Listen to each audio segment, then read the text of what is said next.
कि आपको पता है कि माननीय गडकरी जी का अभी बिहार के बक्सर जिले में आगमन हो रहा है। आप देख सकते हैं कि उनकी हेलीकॉप्टर यहाँ पर अब लैंड करेगी और इसके बाद जो है कि वो बक्सर हरदरिया 4 लेन का शिलान्यास, बक्सर चौसा 4 लेन का शिलान्यास और बक्सर पटना NH 84 का उद्घाटन आज करेंगे। इन सब के बावजूद जो है कि हम आपके लिए लगातार बने हुए हैं यहाँ पर विश्व का सबसे बड़ा समागम चल रहा है, जिसके बारे में ये बिहार बक्सर जिला सबसे ज़्यादा फेमस भी हुआ है। तो यहाँ पे आप देख सकते हैं कि अब नितिन गडकरी का जो हेलीकॉप्टर है वो अब उतरने वाला है यहाँ पर, और अब बिहार के लोगों को जो है ना कि उनकी तरफ से सौगात मिलेगा। यहाँ पर जो सौगात है वो बहुत बड़ा है बिहार के लिए, क्योंकि पटना से बक्सर वाला जो 4 लेन है, जिसके बारे में कहा जा रहा है कि ये 4 लेन जो है बहुत जल्द पूर्वांचल एक्सप्रेसवे से कनेक्ट होगा, जिससे कि लखनऊ और लखनऊ के रास्ते दिल्ली जाना बहुत ज़्यादा आसान हो जाएगा। ऐसी सौगात लेकर आज नितिन गडकरी बिहार की धरती पर, बक्सर की धरती पर पहुँच चुके हैं।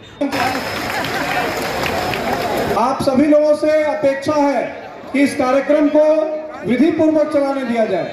कार्यों के साथ अपने विकास पुरुष श्री नितिन गडकरी जी को जो यहाँ संतों से आशीर्वाद देने आए हैं, ये स्वामी महाराज जी से आशीर्वाद लेने आए हमारे स्वामी रामभद्राचार्य जी महाराज और स्वामी गणेशाचार्य की कृपया मैं चाहूँगा कि आप जोरदार तालियों के साथ इनका अभिनंदन करें। बक्सरवासियों, पूरे शाहबाद वासियों, बिहार वासियों, बिहार के लिए और देश के लिए जो इन्होंने विकास की फुलझड़ी बहा है, उसके लिए कोटि सा धन्यवाद। बोलो भारत माता के, भारत माता के। ये अभियान चला है मुझ में राम, जय श्री राम, मुझ में राम, मुझ में राम। जोरदार दोनों हाथ उठा के अभिनंदन। मुझ में राम, मुझ में राम। बहुत बहुत धन्यवाद आप सभी कार्यकर्ता, आप सभी अधिकारियों का नमस्कार, अभिनंदन। ये मूल्य हमको रामायण महाभारत से मिले, जो मूल्य हमको भगवान गौतम बुद्ध से लेकर साधु संतों के आचरण और व्यवहार से, उनके मार्गदर्शन से और उनके संस्कार यज्ञ से मिले हैं, और उसी से भारतीय जीवन पद्धति और समाज पद्धति को प्रभावित किया है। बहनों और भाइयों, ये संस्कार हमारी सबसे बड़ी पूंजी है।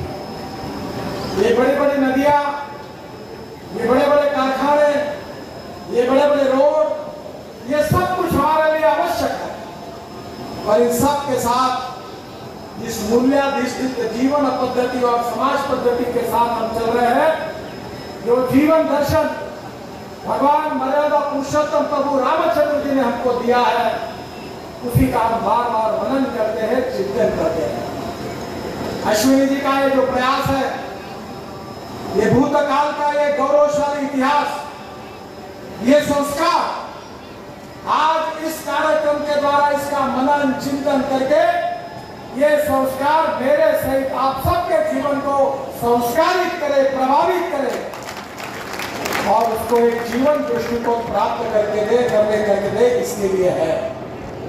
और इसलिए आध्यात्मिक विरासत, भारतीय संस्कृति, ये संस्कार यज्ञ, भगवान प्रभु रामचंद्र जी का जीवन, आदर्श राजा से लेकर आदर्श पिता तक, इन सब बातों के अनुकरण हमारे व्यक्तिगत जीवन में हम कैसा करेंगे, ये सबसे महत्वपूर्ण है। मुझे बहुत खुशी है कि बद्रीनाथ, केदारनाथ, गंगोत्री, यमुनोत्री को जोड़ने के लिए मैं 12,000 करोड़ के रोड बना रहा हूँ। भगवान गौतम बुद्ध का जन्म जहाँ हुआ, जहाँ उनको ज्ञान प्राप्त हुआ, वो भगवान गौतम बुद्ध ने जहाँ अपना आखिरी समय बिताया, वो बुद्ध सर्किट से 22,000 करोड़ के रोड में पूरे कर चुका हूँ। अब राम जानकी मार्ग अयोध्या का, जिसमें 2,000 करोड़ का 436 किलोमीटर राम जानकी मार्ग का निर्माण कर रहे हैं। राम जानकी मार्ग परियोजना के तहत 213 किलोमीटर सड़क का निर्माण कार्य हो रहा है। अयोध्या से गोरखपुर जिले के बरलगंज तक 152 किलोमीटर का मार्ग 2023 तक बन जाएगा। बरलगंज से देवरिया जिले के नेवराना घाट तक 61 किलोमीटर के सड़क का निर्माण कार्य जनवरी में आरंभ होगा। और बिहार में राम जानकी मार्ग परियोजना के तहत 223 किलोमीटर सड़क निर्माण का कार्य हम जनकपुरी तक कर रहे हैं, नेपाल की सीमा तक। शिवहर से सीतामढ़ी जिले के बिहेटा चौक से जो नेपाल सीमा है वहां तक ये कार्य पूरा होगा। ये भी 2022 में पूरा हो जाएगा। सीवान से चकिया तक 82 किलोमीटर सड़क, ये भी काम शुरू हो गया है। सीतामढ़ी जिले के बिट्टा चौक से जनकपुर नेपाल तक अच्छी सड़क बन जाने से अयोध्या से जनकपुर आना जाना आसान हो जाएगा। ये सब इसलिए कर रहे हैं कि भगवान प्रभु रामचंद्र जी का आदर्श, उनके विचार और उनके संस्कार हम उनके भूमि पर जाएंगे तो हमें भी प्राप्त होंगे और उसी के आधार पर हमारा जीवन समृद्ध और संपन्न होगा।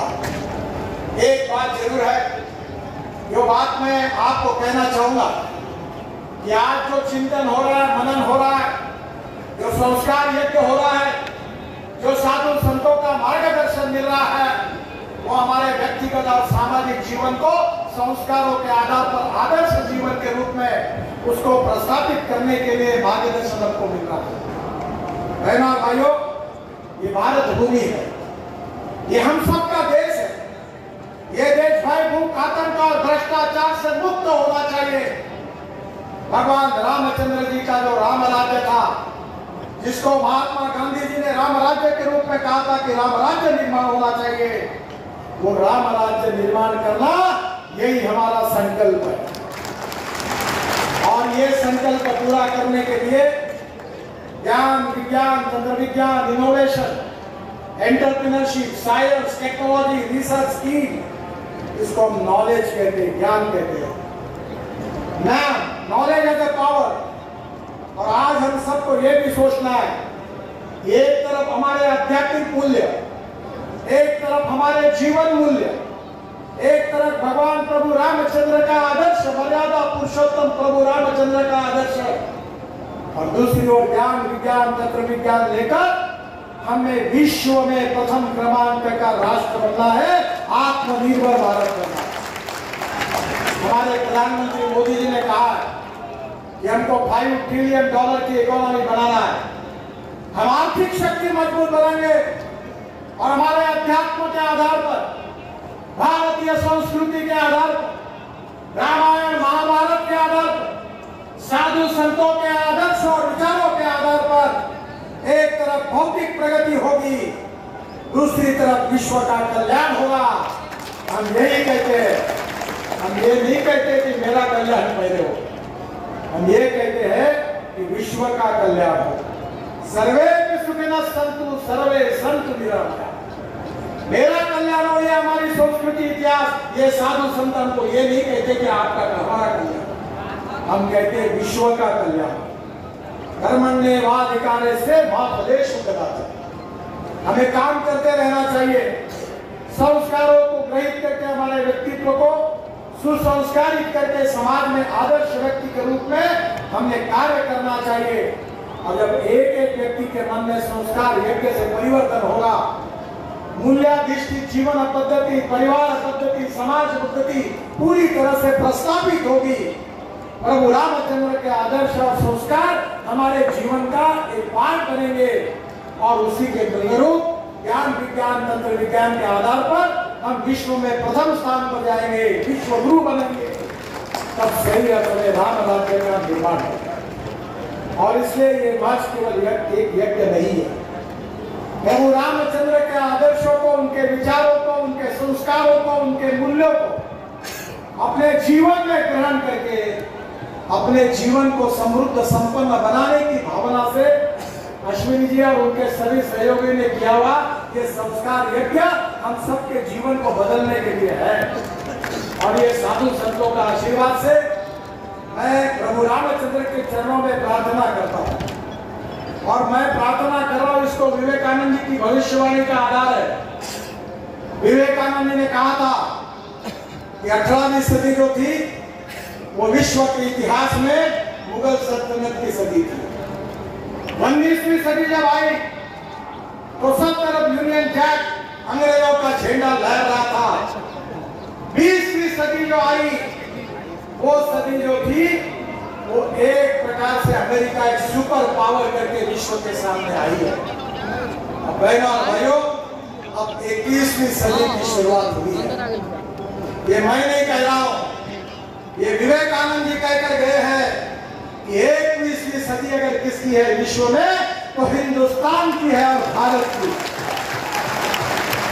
प्रभु रामचंद्र के जो विचार दर्शन और संस्कारों के आधार पर पूरे विश्व को भारतीय संस्कृति, इतिहास और विरासत, रामायण, महाभारत, भगवान गौतम बुद्ध, प्रभु रामचंद्र, भगवत गीता में भगवान श्री कृष्ण ने दिए हुए मार्गदर्शन के आधार पर एक संस्कार, विचार और जो विचारधारा की फिलॉसफी है उसके आधार पर पूरा विश्व उससे मार्गदर्शन लेगा।